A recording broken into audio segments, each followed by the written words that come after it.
네, 안녕하세요. 대한결핵 및 호흡기학회와 비욘디가 함께하는 건강한 숨, 행복한 삶 시간입니다.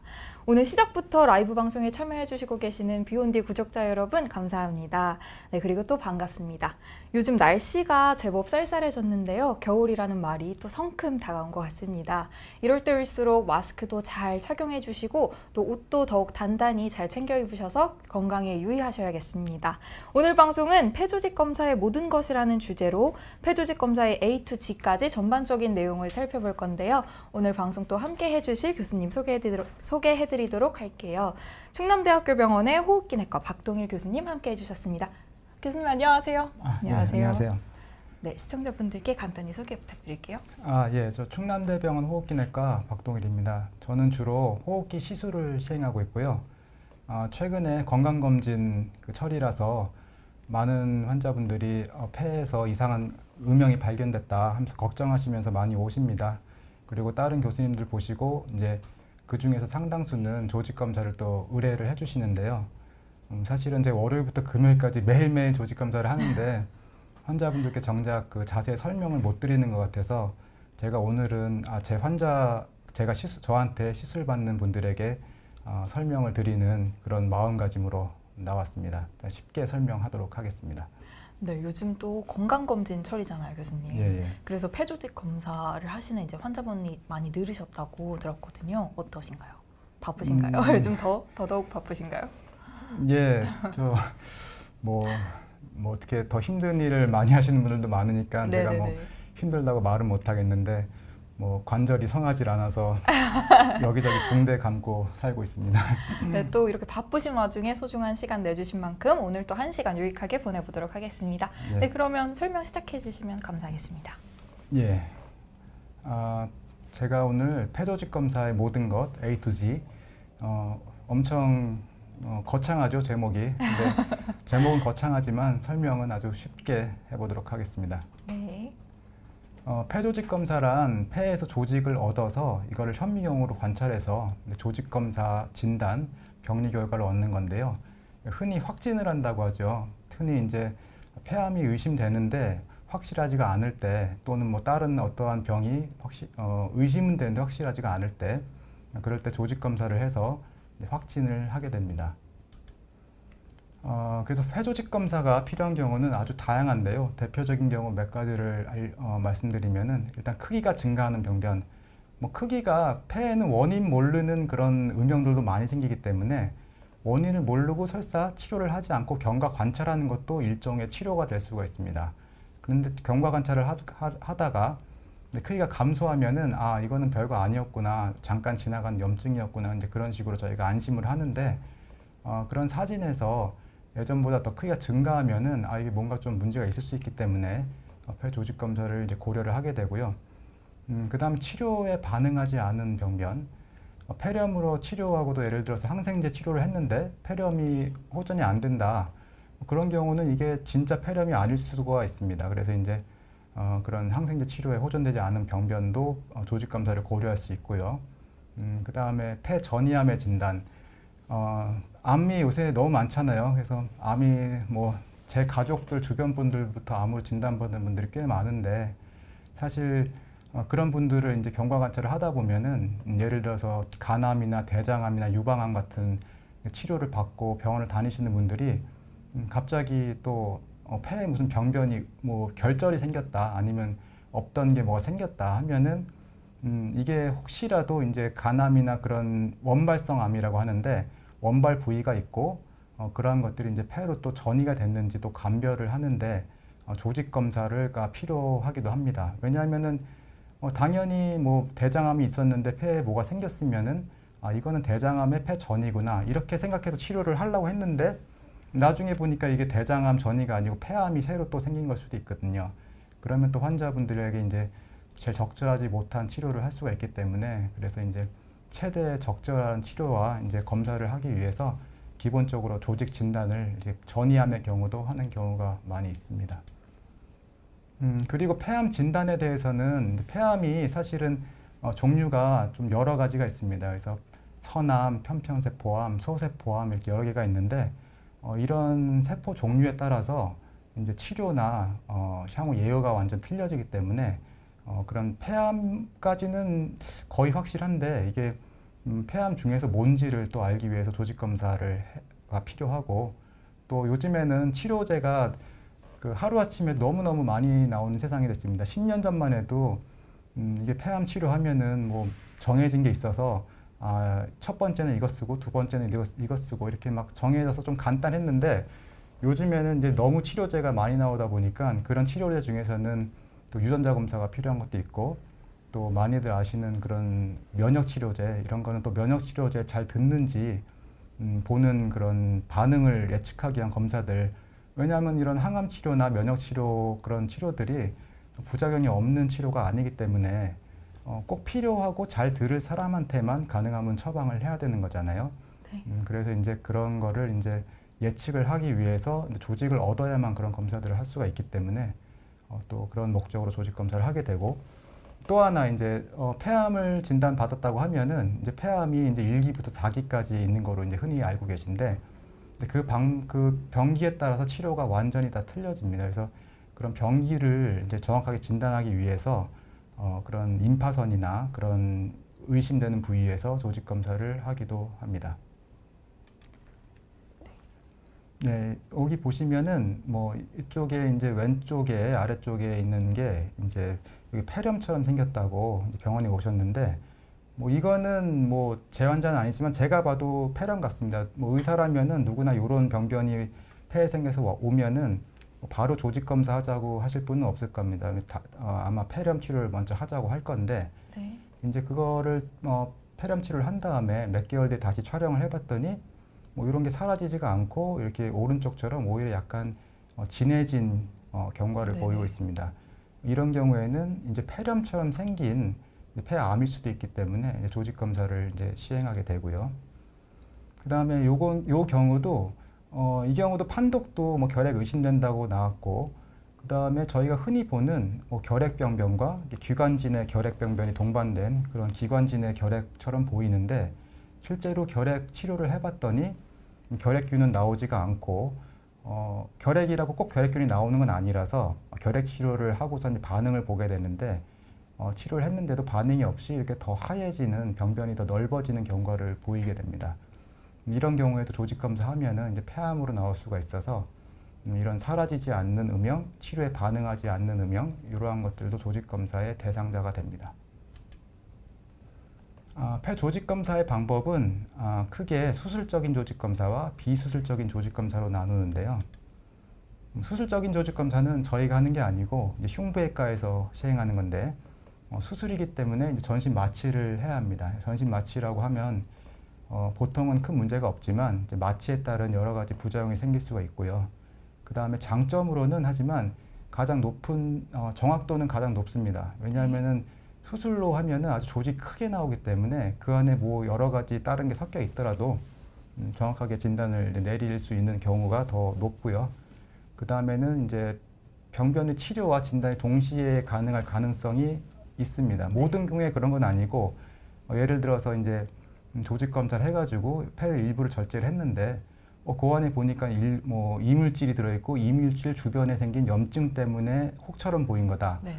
그러면은 이물질도 제거됐고 혹도 제거가 된 거기 때문에 그걸로 이제 진단과 동시에 치료가 이제 끝난 겁니다. 그래서 그런 경우가 생길 수 있는 장점이 있고 단점으로는 이제 수술을 해야 되기 때문에 아까 말씀드린 것처럼 이제 전신 마취에 따른 합병증이 발생할 수가 있고요. 그 다음에는 폐 상태, 폐 기능이 특히 좋지 못한 분들, 특히 이제 폐에 뭐가 생기시는 분들이 담배도 또 많이 태우시고 폐 상태가 안 좋으신 분들이 상당히 많으시거든요. 일반적인 분에 비해서는. 그래서 그런 분들 경우에는 수술에 따른 위험도가 증가할 수 있다. 그리고 수술 후 폐 기능 저하 가능성. 이제 좀 오해하시는 것 중에 하나가 폐 조직 검사를 하면은 그 폐에 있는 뭐 혹이 있으면 혹만 딱 떼어낼 줄 아는데 사실은 그렇게 수술을 할 수 있는 방법은 없습니다. 왜냐하면은 폐는 안에 기관지도 연결되고 혈관도 있기 때문에 그런 안에서 그냥 무슨 감자 캐내듯이 그냥 알처럼 다 캐낼 수는 없고요. 이제 그 주변 정상폐를 포함해서 절제를 해야 되거든요. 그러다 보니까 주변의 정상폐는 그냥 없어지는 게 되기 때문에 폐 기능이 이제 수술 후에 저하되는 경우가 발생할 수가 있습니다.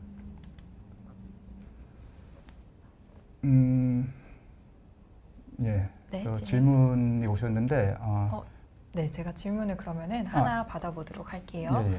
저희가 이제 또 폐조직 검사에 대해서 설명을 해주셨는데 평소에 궁금했던 것인데 가끔 한의원에서 이제 침을 맞은 후에 기흉이 생긴다고 하는데 일반적인 장기는 바늘이 들어갔다 나오면 회복이 되잖아요.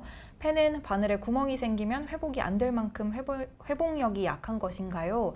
아니면은 폐조직 검사를 하다가도 기흉이 생길 수 있는지 궁금하다는 질문이 있었습니다. 예. 질문을 아주 잘해 주신 것 같습니다. 왜냐하면 네. 제가 바로 직후에 이거를 말씀드리려고 했거든요. 네네네. 당연 이제 폐가 뭐 특별히 다른 장기보다 약해서 이제 기흉이 생기는 건 아니고요. 기흉이라는 게 이제 폐에서 공기가 새어 나와서 이제 원래는 폐는 이제 폐포로 이루어져 있고 폐포 기관지가 있고 이제 기관지를 통해서 폐포로 이제 공기가 저희가 호흡을 하면 들어가고 그다음 폐 겉면은 이제 흉막이라는 이제 막으로 둘러싸여 있습니다. 근데 이제 공기가 들어 있으니까 이제 조직 검사를 하면은 어쨌거나 정상 조직은 아니지만 저희가 이제 뭔가를 조직을 떼내는 거니까 그러니까 이제 조직이 손상을 입히는 거기 때문에 손상을 입혀서 원래 공기가 안 들어있던 장기면 나올 공기가 없겠죠. 뭐 간 조직 검사했는데 기흉이 생기진 않겠지만 네. 이제 폐 조직 검사를 하면은 안에서 이제 공기가 새어나올 공기가 이미 들어있는 상태이기 때문에 그러한 것들이 새어 나와서 이제 기흉이라는 게 생길 수가 있고 네. 그 다음에는 뭐 기흉이 모든 사람한테 다 생기는 건 아니고요. 이제 폐가 흡연자가 아닌 경우에는 폐가 좀 의학적인 표현은 아니지만 좀 탱탱합니다. 눌러보면 약간 탱탱하거든요. 근데 네. 이제 탱탱해서 이제 딱 바늘을 넣었다 빼도 저희가 뭐 자동차 타이어 같이 타이어가 두꺼운 그런 고무로 되어 있는 경우는 뭐 송곳 같은 걸 탁 찔러도 바로 터지지 않고 빼도 그냥 저절로 압력 때문에 이제 탄력 때문에 메꿔지는 경우들이 있는데 이제 폐도 마찬가지로 이렇게 담배도 안 태우시고 건강한 탱탱한 폐를 가지신 분은 바늘 넣었다 빼도 저절로 메꿔져서 그냥 기흉이 안 새는 경우가 더 많습니다. 근데 아까 말씀드린 것처럼 호흡기 내과에 이제 이런 게 뭐가 생겨서 오신 분들은 대부분 또 흡연자들이 많으셔서 그런 경우는 이제 폐가 좀 탱탱하지가 않고 좀 이렇게 탄력성이 많이 떨어져 있다고 해야 되나요? 뭐 그렇기 때문에 이제 바늘이 나온 다음에 탄력 때문에 딱 오므라들어야 되는데 그냥 구멍이 완전히 안 오므라들고 이제 좀 남아 있으면 거기서 공기가 숨 쉴 때마다 새어 나와서 뭐 기흉이 발생할 수가 있습니다. 네, 그러면은 계속해서 또 진행을 해보도록 하겠습니다. 설명 부탁드릴게요. 그래서 이제 비수술적인 조직 검사를 이제 접근 방법에 따라서 분류를 하면요. 경피적인 접근 방법, 경피적이라는 것은 말 그대로 피부를 통해서 접근하는 건데 이제 바늘을 겉에서 안으로 찔러 넣는 것을 이제 경피적인 접근 방법이라고 합니다. 경기관적인 접근 방법은 기관지 내시경을 이용해서 이제 기관지 안에서 이제 병변으로 접근하는 방법입니다. 먼저 경피적인 접근 방법에 대해서 말씀드리면은 많이 이제 흔히들 아시는 것처럼 갑상선 지금 조직 검사 하시는 건데. 갑상선이나 유방같이 이렇게 겉으로 나와 있는 장기는 사실은 겉으로 크면은 병변이 심지어는 손으로 만져지기도 하고 그런 경우에는 사실은 피부에서 가까운 바로 밑에 있는데 굳이 어려운 내시경으로 조직 검사할 필요는 없으니까 겉에서 초음파나 기타 이제 뭐 만지거나 해서 그런 병변 부위에 이제 조직 검사 기구 주로 바늘을 삽입한 다음에 조직을 얻게 됩니다. 근데 폐의 경우에는 약간 틀린 게 폐는 저기 안쪽 깊숙이 있잖아요. 그래서 네. 이제 그런 것을 통해서 이제 경피적인 심장검이라고 하면은 다른 뭐 피부를 통해서 들어가는 거는 이제 동일하지만 여러 가지 합병증이 동반할 수가 있고 검사 자체의 위험성도 일반적으로 이제 피부 밑에 있는 장기에 비해서는 더 많이 발생하게 됩니다. 그래서 이제 피부를 통한 폐 조직 검사 방법을 경피적인 폐 조직 검사 방법이라고 하는데 이제 유도할 수 있는 것이 필요합니다. 보통은 유방이나 초음파나 뭐 어디 임파선 그런 거는 일반적으로는 초음파를 사용을 하는데 폐는 공기가 들어 있어서 공기는 이제 초음파가 통과를 못 합니다. 공기는 통과를 못 하거든요. 그래서 이제 옆에 이렇게 공기가 중간에 사이에 없고 이렇게 흉막에 딱 붙어 있는 흉막 또는 늑막 같은 말입니다. 이렇게 같이 이렇게 붙어 있는 경우에는 초음파를 여기서 대면 이게 보이기 때문에 이렇게 조직 검사를 해볼 수 있지만 대부분은 중간에 공기가 있는 경우가 많아서 그런 경우는 이제 초음파로는 보이지가 않기 때문에 CT 유도하에 조직 검사를 가장 흔하게 시도하게 됩니다. 그래서 말씀드린 것처럼 피부를 통해서 접근하게 되고 그 다음에 피부 밑에 있는 흉벽을 뚫고 들어가서 폐를 싸고 있는 흉막을 뚫고 그 다음에 정상 폐실지를 또 뚫고 들어가서 이제 병변에 접근하는 방식이고 이러한 방식 때문에 이 검사 자체의 장점과 단점이 이제 결정이 되게 되겠습니다. 장점은 그냥 뚫고 들어가는 거잖아요. 어느 위치에 있어도 아주 그냥 옆에 위험한 뭐 심장이나 위험한 혈관이나 그런 게 있지 않는 한은 그냥 목적지 그냥까지 그냥 뚫고 들어가는 거니까 네. 진단적인 그런 장애물이 별로 없기 때문에 정확도 자체는 그런 비수술적인 조직 검사 중에서는 상당히 높은 편입니다.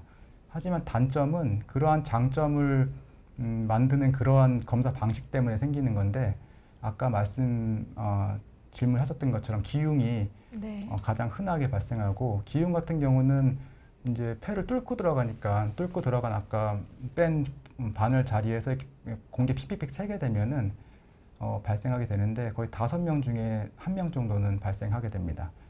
객혈 같은 경우에는 조직을 뗀 다음에 입에서 이제 각혈이라고도 하죠. 입에서 피가 나오시는 거 이제 피가 나오시면은 대부분은 뭐 저절로 멈추는 경우가 많은데 이게 좀 심하게 대량 객혈이다. 그러면은 이제 기관지가 생각보다 굉장히 좁습니다. 기관지가 이 사람이 평생 동안 이쪽으로 숨을 잘 이렇게 쉬지만 실제로 제일 굵은 부분이 한 50원짜리 동전 정도밖에 안 되거든요.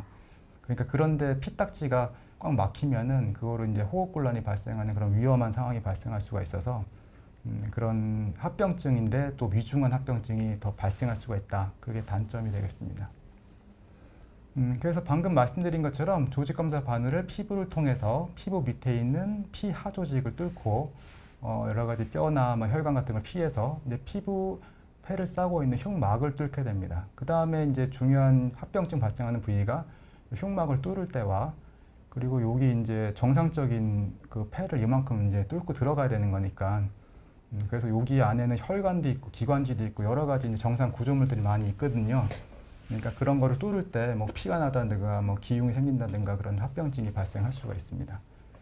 그래서 옆에서처럼 이렇게 여기 회색으로 이제 여기 선이 보이는 게 이런 게 기관지나 혈관인데 여기 까만 부분은 혈관이나 그런 선 같은 게 꼬불꼬불한 게 안 보이시잖아요. 네네. 왜냐면 여기 이제 기흉이 생긴 거거든요.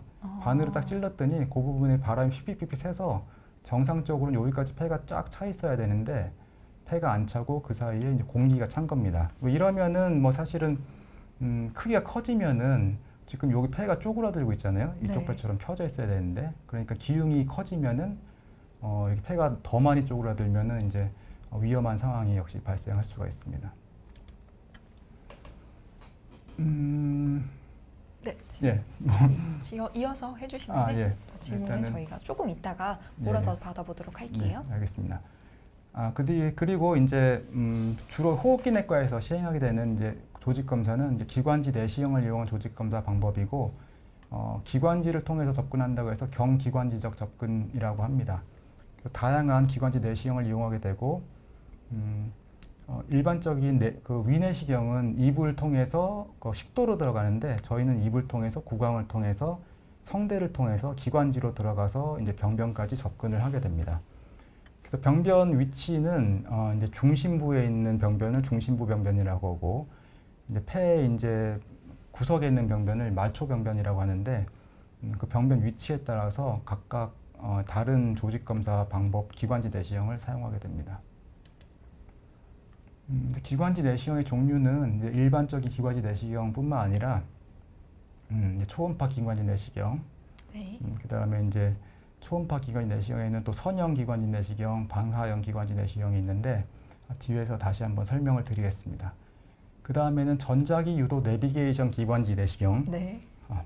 굉장히 발음 긴데 이런 내시경도 있고 일반적으로 이게 선형 기관지 내시경이나 이제 일반 기관지 내시경은 이제 중심부 병변 이런 기관지 주변에 있는 병변들 그런 병변들을 주로 이제 접근하는 데 사용하게 되고 특히 초음파 기관지 내시경 중에서 이제 보통 초음파 기관지 내시경이라고 하면 이제 선형 기관지 내시경을 말하는 경우가 더 많은데요.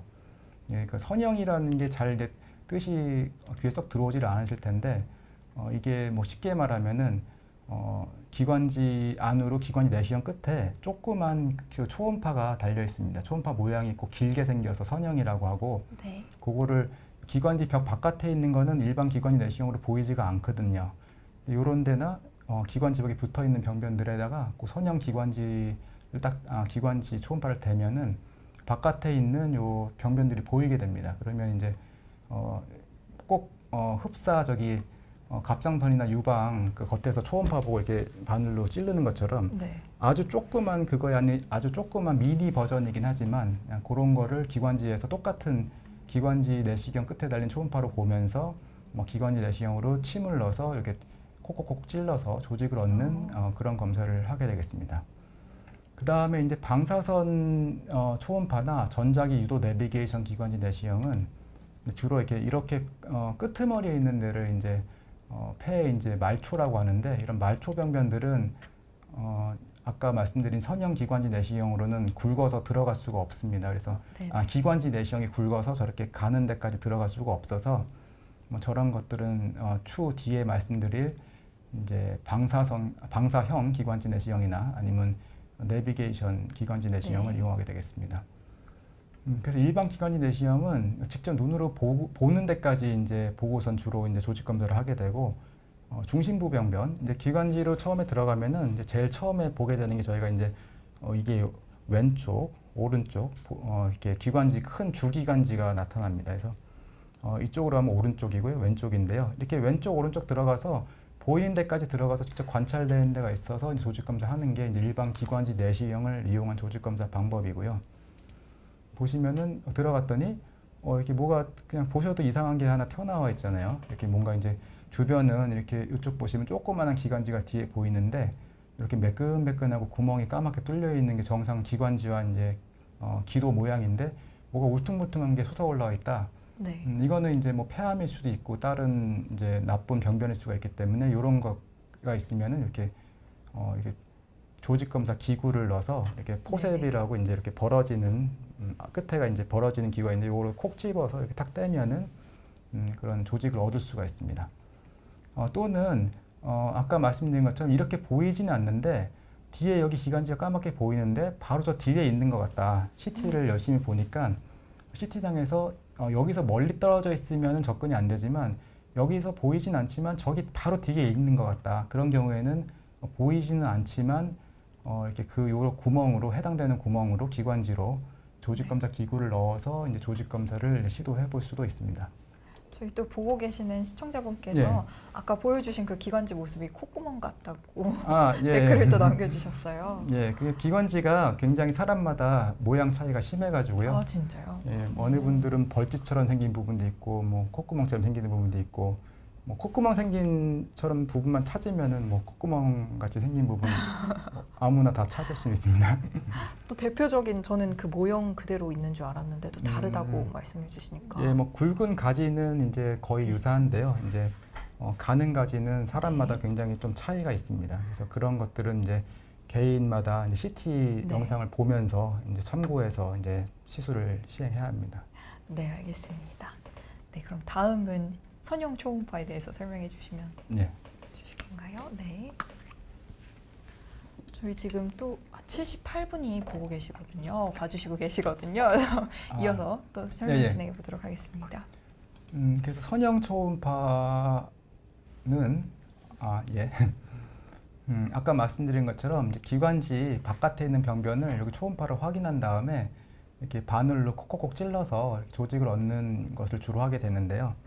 이제 이렇게 기관지가 이렇게 큰 기관지가 있어서 그 주변에 있는 그 폐 이제 혹이 있는데 그게 기관지 벽에 붙어 있을 경우 초음파로 이제 보면 보이기 때문에 그런 경우에 중심부 폐병변 조직 검사할 수가 있고, 그다음에 임파선 기관지 주변에 이게 강낭콩처럼 조그맣게 붙은 것들이 이제 임파선들인데 임파선이 어디까지 이제 전이가 됐냐 아니면 전이가 없냐에 따라서 폐암 병기가 이제 1기부터 3기까지 이제 변하게 됩니다. 그래서 그런 임파선 병기를 평가하는데 이제 선형 초음파 기관지 내시경이 아주 유용하게 쓰이고 있습니다. 장점은 이거는 이제 보고선 이제 저희가 뭐 갑상선 조직 검사, 유방 조직 검사의 그런 미니 버전이기 때문에 이렇게 보면서 뜯는 거기 때문에 진단적인 정확도가 뭐 수술이 무조건 제일 정확하지만 수술보다는 거의 흡사할 정도로 정확하다. 단점은 접근 가능한 위치가 제한돼 있어서 앞에가 상당히 굵습니다. 그래서 이게 한 6mm에서 7mm 정도 직경이 되는데 우리 기관지가 아주 생각보다 가늘기 때문에 큰 기관지보다 더 멀리 있는 아까 말씀드린 말초에 있는 병변들은 접근이 불가능해서 그러한 병변들은 다른 방법으로 이제 조직 검사를 시행하게 됩니다. 폐암의 병기 설정, 이제 보통 TNM 병기라고 하는데요. 이제 그 중에서 N이 이제 임파선이 영어로 이제 림프 노드인데 노드 N의 N입니다. 그래서 임파선이 이렇게 보통 많은 임파선들이 기관지 주변에 이렇게 붙어 있습니다. 그래서 이제 뭐 이쪽에 무슨 이쪽에서 폐암을 진단받았다고 했을 때 기관지 이런 노란색, 빨간색 같은 임파선들이 전이가 있냐 없냐에 따라서 이 병변 크기와 상관없이 병변이 아주 작더라도 만약 임파선 전이가 있으면 3기가 돼버릴 수도 있기 때문에 그러한 병기에 따라서 치료 방법이 완전히 틀려지게 됩니다.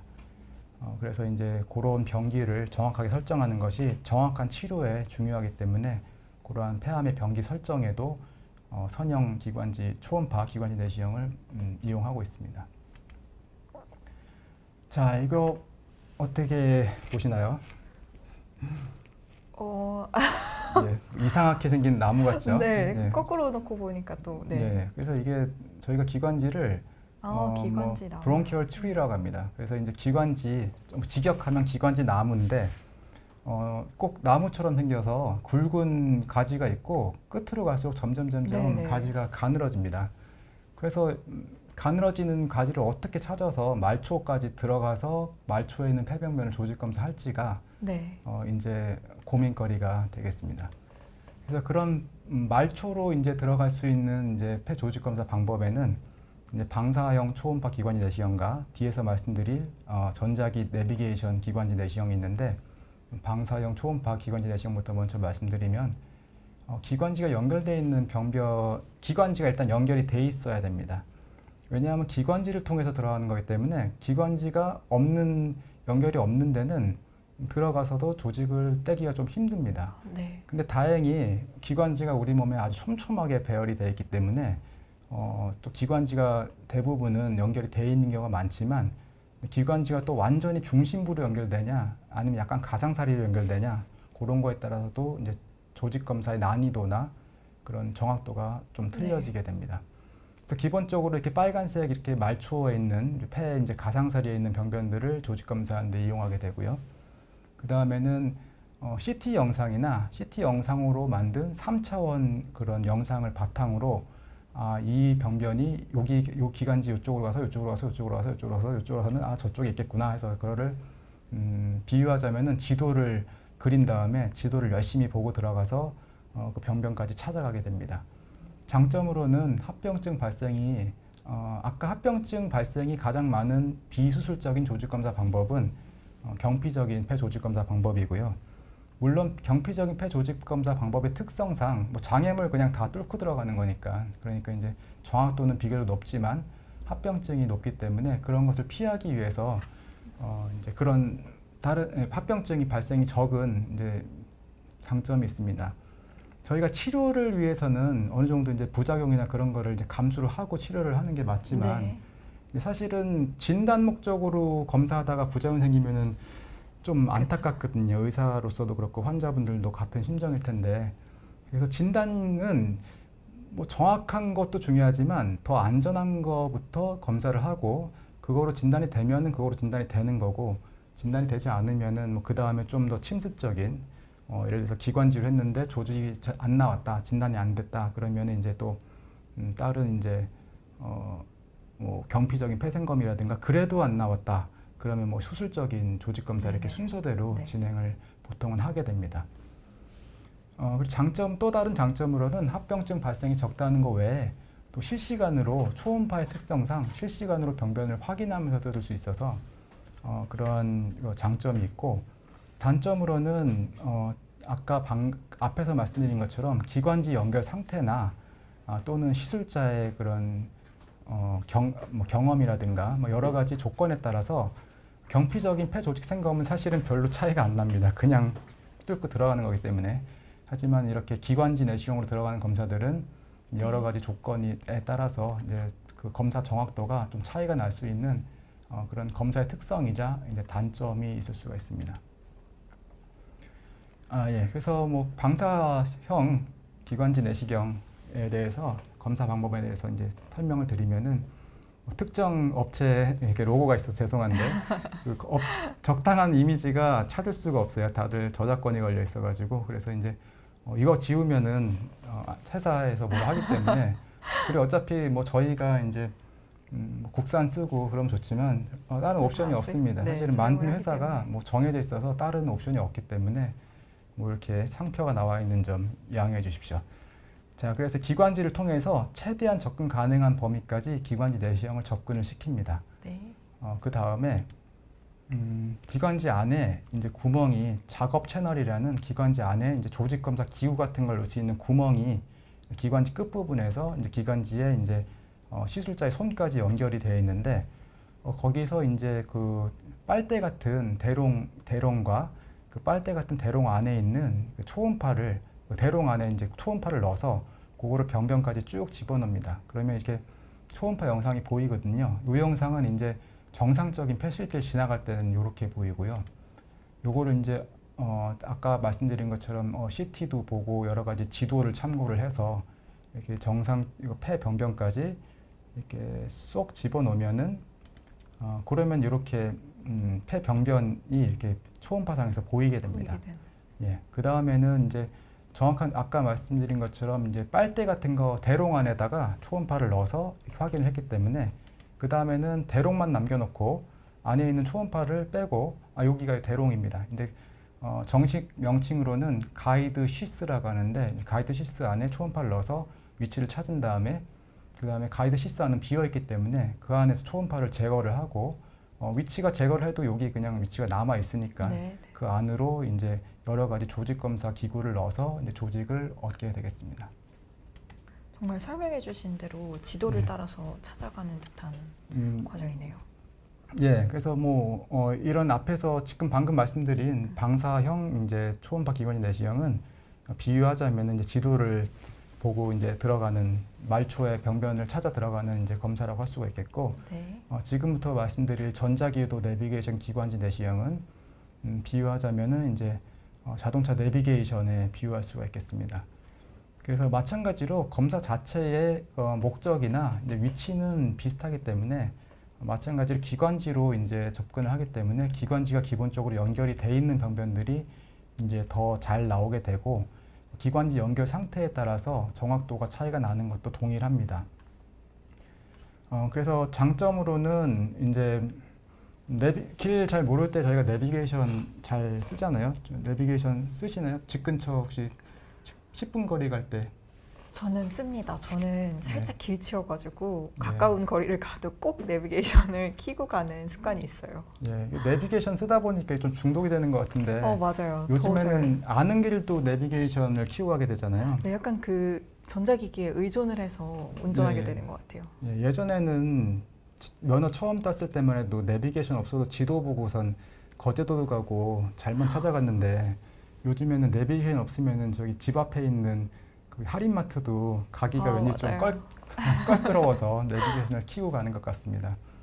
그래서 내비게이션 기관지 내시경은 이렇게 위성에서 내비게이션 원리가 위성에서 GPS 신호를 받으면은 이제 내 차가 어디 있는지 좌표가 나오고 그 좌표를 가상의 이제 지도 이미지에다가 얹어주는 거잖아요. 그러면 네. 지도 이미지에서 이제 내 차가 어디 있는지 그런 거 이제 알게 돼서 길을 찾아가는 원리인데 그런 비슷한 원리로 전자기장 안에서 저희가 X, Y, Z축을 알 수 있는 그런 원리가 있습니다.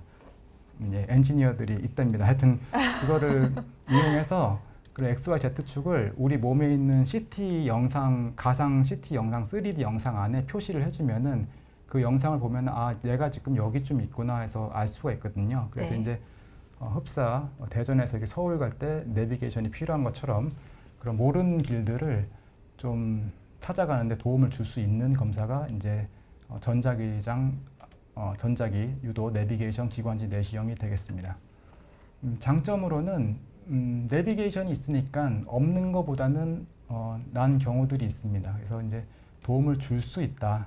줄 수 있다는 건 꼭 주는 건 아니고요. 줄 수 있는 경우가 있어서 줄 수가 있고, 그다음에 단점으로는 준비 과정이 굉장히 복잡하고 시술 시간이 오래 걸립니다. 저희가 이제 시술을 뭐 똑같은 시술을 한다면은 가능하면은 뭐 오래 하는 게 좋은 건 아니거든요. 왜냐하면은 그 사이에 환자분들도 계속 계속 약물 수면을 위한 약물도 계속 들어가야 네. 되고, 그런 약물에 의해서 이제 부작용이 생길 수가 있고, 그리고 폐 기능이 좋지 않은 분들은 그런 시술을 오래 하는 것만으로도 환자 몸에 또 무리가 갈 수가 있습니다. 그래서 꼭 오래 하는 것만이 좋은 건 아닌데, 준비 과정이나 그런 시술 시간이 좀 오래 걸리는 그런 단점이 있고, 물론 꼭 오래 걸리는 건 아닙니다. 이게 다 내비게이션 기관지 내시경이든 방사형 기관지 내시경이든 모든 그런 적당한 병변 성상이 따로 있어서 그냥 다 적당한 맞는 검사가 있는데, 하여튼 그래도 비교적 더 오래 걸리는 경우가 많다.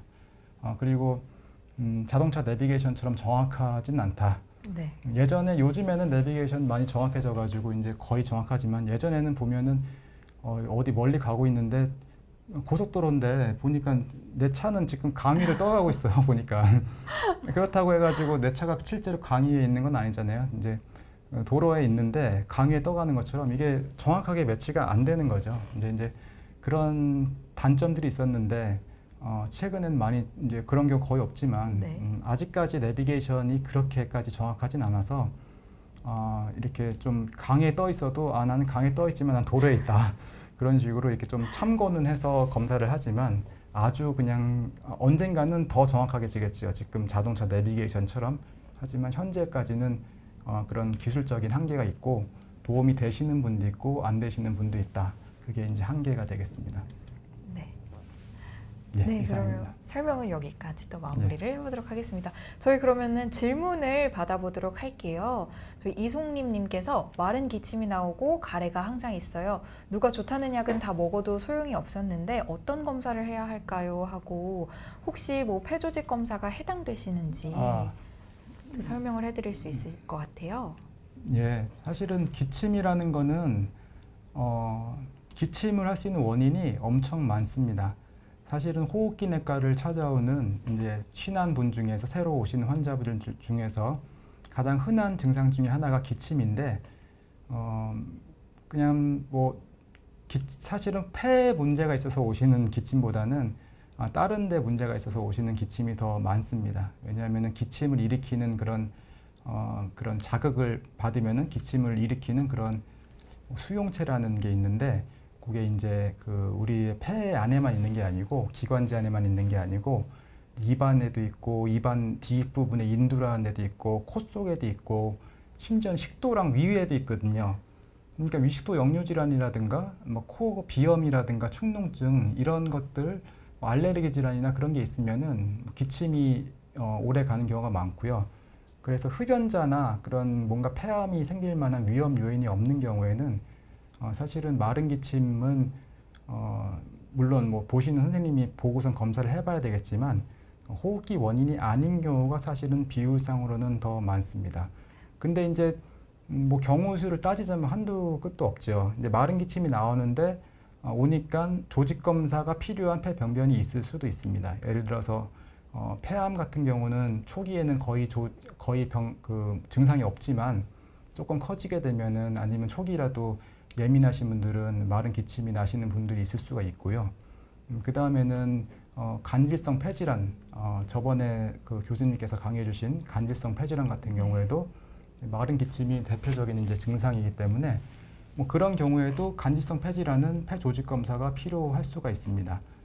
그래서 이제 마른 기침이 나오고 가래가 항상 있다. 하지만 이거는 결론적으로 말씀드리면 원인을 먼저 잘 찾아보셔야 된다. 기침 진료를 보시는 선생님께 가셔서 이제 원인 평가를 해보시고, 호흡기 질환이 아닌 원인이면은 뭐 그쪽 치료를 하시면 되겠고, 호흡기 질환인데 조직 검사가 필요한 병변이 발견되면은 그때 조직 검사를 뭐 하면 되겠습니다. 네, 그러면 다음 질문 또 이어서 받아보도록 할게요. 배선희님께서 올해 폐렴구균 예방접종만 2번을 하셨고 독감 예방접종도 했어요. 갑자기 고열이 생겨서 CT를 찍었는데 폐렴이 왔다 해서 보름 동안 항생제 치료를 받으시고 지금은 괜찮은데 예방접종을 했는데 왜 이럴까요? 하고 질문을 주셨거든요. 아, 예. 네. 그 예방접종 그 약의 이름에 정답이 있습니다. 폐렴 예방접종이 아니고 폐렴 구균 예방접종이잖아요. 그래서 폐렴 중에서 원인균들이 많이 있는데 그 중에서 제일 흔한 균이 이제 폐렴 구균이라고 하는 균입니다. 그래서 폐렴 구균이 걸리는 것을 예방을 해주거나 아니면 걸렸을 때 좀 약하게 중증도를 낮추게 해준 역할을 하는 것이 폐렴 구균이고, 하지만 폐렴에는 뭐 다른 여러 가지 원인이 있기 때문에 폐렴 구균 예방접종을 했다고 하더라도 네. 예방접종을 2번 하셨다는 거 보니까 아마 65세 이상이신 것 같은데 폐렴 구균 종류가 2가지 정도가 있는데 그거를 다 맞으셔도 이제 그게 아닌 폐렴은 걸릴 수도 있고, 설사 맞았다고 하더라도 폐렴 구균이 완전히 예방되는 것은 아니다. 그리고 이제 걸릴 수가 있습니다. 그리고 독감 예방접종은 인플루엔자는 기본적으로 저희가 생각하는 그런 폐렴이랑은 틀린 원인균이라서 독감 예방 접종도 인플루엔자 감염이나 인플루엔자의 감염에 이제 좀 진행한 형태인 인플루엔자 감염 때문에 생긴 폐렴은 예방할 수가 있지만 어느 정도 100% 예방하는 그런 약은 아직까지는 없다. 뭐 그렇게 설명드릴 수가 있겠습니다. 네, 그러면 또 시간이 조금 남아서 질문을 더 받아보도록 할게요. 와운님께서 만성 축농증에 걸려서 수술을 5번 했는데요. 폐와 상관이 있나요? 하고 질문을 주셨습니다. 혹시 폐와 관련이 있을까요? 예. 저 예상하던 질문과 전혀 틀린 질문들이 올라와서 상당히 조금 당황스러운데 제가 대답을 해드리겠습니다. 폐와 상관이 있다는 거는 이제 반은 맞고 반은 틀린 말인데요. 만성 축농증 자체가 뭐 폐가 나빠서 만성 축농증이 생기는 것은 당연히 아닙니다. 만성 축농증은 뭐 원인에 대해서는 뭐 여러 가지가 있고 이비인후과 선생님들이 잘 아시겠지만 그런 만성 축농증은 따로 이제 코 문제가 있는 것이고, 하지만 만성 축농증이나 비염이나 이렇게 상기도라는 거는 저희가 이제 기관지 폐 쪽은 이제 하기도라고 하고 네. 위쪽에 있는 얼굴 쪽, 코 쪽 이런 쪽을 이제 상기도라고 하는데요. 그 상기도가 저희가 이제 폐가 더 아래에 있잖아요. 원래 이제 윗물이 윗물인가 아랫물인가? 윗물이 맑아야지 아랫물이 맑잖아요. 그러니까 윗물이 맑아야지 아랫물이 맑은데 위쪽에 가래가 자꾸 생기는 그런 병들이 있으면은 이게 자기도 모르게 자꾸 폐로 넘어갑니다. 그래서 이제 그런 것 때문에 꼭 가래가 폐에서 나오는 것 같은 그런 유사한 현상을 느낄 수가 있고, 그리고 실제로도 계속 그런 넘어가는 양이 예를 들어서 축농증인데 제대로 심하게 치료가 잘 안 된다. 그러면은 그게 계속 폐로 넘어가서 폐렴을 발생시킬 수도 있습니다. 그러니까 이제 폐와 상관이 있다는 말은 이제 폐 때문에 혹시 만성 축농증이 생겼나, 이거는 틀린 말이지만 만성 축농증이나 그런 상기도 문제들이 잘 조절이 안 되면은 폐에 문제가 생길 수도 있다, 이렇게 말씀을 드릴 수가 있겠습니다. 네, 감사합니다. 또 고촌 날다람쥐님께서 폐 조직 검사는 현재 급여가 되나요? 하고 질문을 해주셨습니다. 예, 급여가 되나요라고 하신 거 보니까 저랑 같은 충청도 분이신 것 같은데요. 네, 제가 충청도 분이니까 더 잘 설명을 해드리겠습니다. 폐 조직 검사는 현재는 급여가 되는 것도 있고 안 되는 것도 있습니다. 그래서 아까 처음에 합병증이 비교적 많이 생기고 아주 예전부터 뭐 10년, 20년 전에도 시행해왔던 그런 경피적인 폐생검은 대부분 급여가 되고요. 근데 그것도 CT로 하면 급여가 되고 초음파로 하면 또 급여가 안 됩니다. 그래서 네. 그래서 대부분은 근데 CT를 보고 하기 때문에 전반적으로 급여가 된다고 생각하시면 될 것 같고요.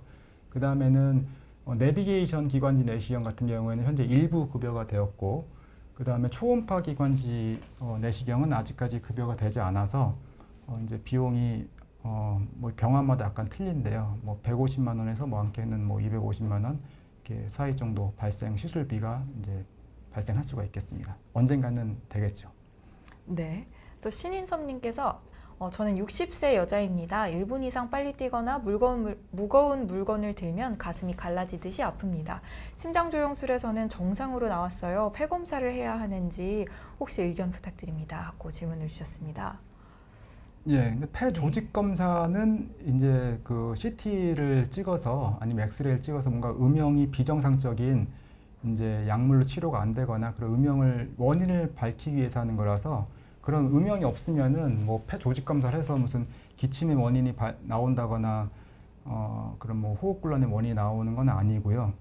근데 지금 말씀하신 것처럼 이제 무거운 물건을 들거나 빨리 뛰면은 뭔가 이제 많이 좀 운동을 해야 되는 상황에서 아프신 거는 사실은 신장 문제일 가능성이 더 크죠. 근데 이제 폐는 보통은 이제 아프지는 않고 이제 뭐 폐에 물이 고이는 늑막염이 생기거나 아니면 딱 아픈 부위에 그런 뭐가 생기기 전까지는 대부분 통증이 없는 경우가 더 많은데 특히 호흡기 쪽은 통증이 생겨도 그게 이제 숨을 쉬거나 아니면 기침하거나 자세 변화에 따라서 그런 뭐 자극되는 부위가 틀려지면은 이제 통증이 생겼다 안 생겼다 하는 경우가 많은 반면에 이렇게 말씀하신 것처럼 운동을 하면은 가슴이 아픈 경우에는 호흡기 쪽으로는 사실은 원인이 많지는 않고요. 하지만 이제 천식 같은 경우에는 이제 운동하거나 이제 무거운 물을 들거나 뭔가 이제 더 힘든 일을 할 때 호흡기가 더 많은 역할을 해야 될 때 그런 증상이 발생할 수도 있어서 뭐 그런 경우는 그런 답답하다는 그런 느낌을 또 아프다고 느끼시는 분도 있고 하기 때문에 폐 검사라는 말은 이제 폐 조직 검사는 해당이 안 되실 것 같지만 일단은 그런 검사에서 폐 조직 검사가 해당되는 병변이 없으면은 다른 뭐 천식 검사나 그런 폐 기능 검사 같은 기본적인 검사부터 먼저 시행해야 될 것 같습니다. 네, 또 안남주님께서 시어머님이 폐암으로 돌아가셨는데 폐암도 유전인가요? 자녀들도 폐암 검사를 해야 하는지 걱정이 되신다고 질문을 주셨습니다. 예, 뭐 폐암은 저희가 이제 암 종류에 관계없이 모든 암은 가족 중에서 특히 이제 그 촌수가 이제 네. 가까운 가족이 이제 진단을 받은 분은 그분은 좀 의학적인 표현은 아니지만 뭔가 암이 잘 생기는 몸을 가지신 분이라서 뭐 아버지가 폐암이면은 아들이 폐암일 가능성도 다소 높아질 수는 있습니다.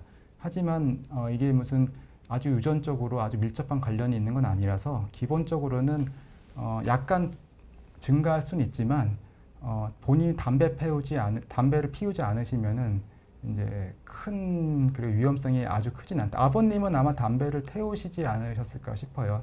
보통은 유전적인 요인보다는 특히 남성일 경우에는 이제 흡연이 원인이고 여자 같은 경우에는 특히 아시아 여성 같은 경우에는 이제 비흡연자 폐암도 네. 이제 흔한 서양인에 비해서 흔한 편인데 네네. 그런 경우는 유전자 변이에 의해서 생기는 경우도 많이 있지만 그것도 본인이 있다고 해서 자식들에게 유전이 꼭 되고 그런 것은 아닙니다. 하지만 부모님이나 가까운 친척 중에서 폐암이 있으면은 조금 더 담배도 빨리 끊어야 되고 이제 폐암 검진도 좀 자주 받으시는 게 좋겠다. 네, 그 정도 말씀드릴 수가 있겠습니다.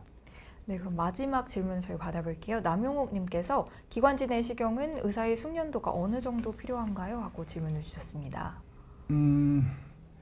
일반 기관지 내시경은 뭐 숙련도가 진짜 어려운 질문이죠. 사실은 이게 숙련도를 그런 그 연구한 논문이 아마 있을 텐데요. 기관지 내시경이 워낙 시행된 지가 오래됐기 때문에 네. 아마 예전 논문에 있을 겁니다. 근데 그냥 간단하게 말씀드리면은 일반 기관지 내시경은 아까 말씀드린 것처럼 보이는 병변에서 보통 조직 검사를 하는 거기 때문에 들어가서 왼쪽 오른쪽 보이는 대로 들어가면 되거든요. 그러니까 이제 그렇게 숙련도가 올라가는데 많은 시간이 필요하지는 않습니다.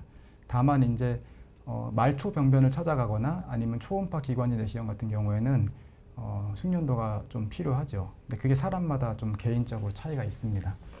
뭐 몇백 명 하고 몇천 명 해도 뭐 경피적 조직 검사 제가 몇천 명을 해도 할 때마다 예전에 한 100명 정도 했을 때 야 내가 이제 못하는 게 없겠구나 그렇게 자만심을 가졌었는데 뭐 시행할 때마다 또 뭔가 좀 틀려진 느낌을 가끔 받는 것을 보면은 그거보다 더 복잡한 그런 초음파 기관지 내시경 같은 경우에는 아마 숙련도가 그런 아주 천천히라도 오랜 기간 계속 올라가지 않을까 그런 생각을 합니다. 네. 그러면 저희 질문을 여기까지 마무리를 해보도록 할게요. 또 오늘 1시간 꽉 채워서 함께 해주셨는데요. 너무너무 수고하셨고 감사했습니다. 예. 네, 오늘 끝까지 시청해주신 구독자 여러분께도 너무 감사하다는 말씀 드리면서 저희는 또 2주 후에 뵙도록 하겠습니다. 오늘 시청해주셔서 감사합니다. 감사합니다. 감사합니다.